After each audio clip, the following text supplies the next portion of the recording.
નડિયાદ યોગી farm ખાતે વિકસિત ભારત સંકલ્પ સંમેલન અને પ્રબુદ્ધ નાગરિક સંમેલન યોજાયું।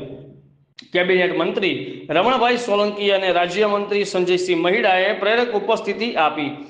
વિશ્વ નેતા નરેન્દ્રભાઈ મોદીના સુશાસન કાળમાં સામાજિક નવચેતનનો ઉદય થયો તેવું રમણભાઈ સોલંકીએ કહ્યું છે।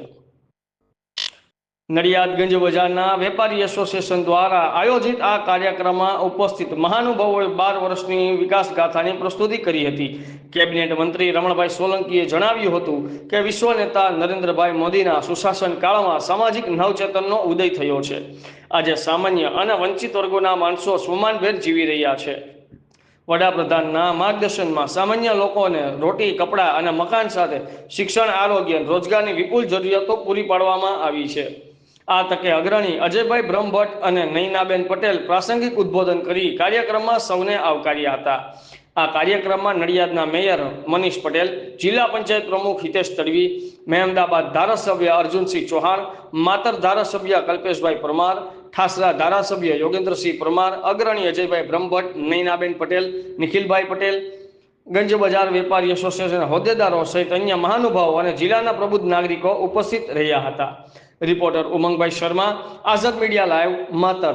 તરીકે સૌથી મોટો કાર્યકાળ 4399 દિવસનો પૂર્ણ કરી અને 12 વર્ષનું જે સુશાસન છે એ નિમિત્તે આવનારા સમયમાં એમના કરેલા કાર્યો એ સમાજ જીવન સુધી પહોંચે, એમની જે દેશ પ્રત્યેનો સમર્પણ ભાવ એ જનમાનસ સુધી જાય એ દિશામાં વિકસિત ભારત સંકલ્પ સંમેલનનું આજે સુંદર આયોજન અહીંયા નડિયાદ ખાતે યોજાયું છે।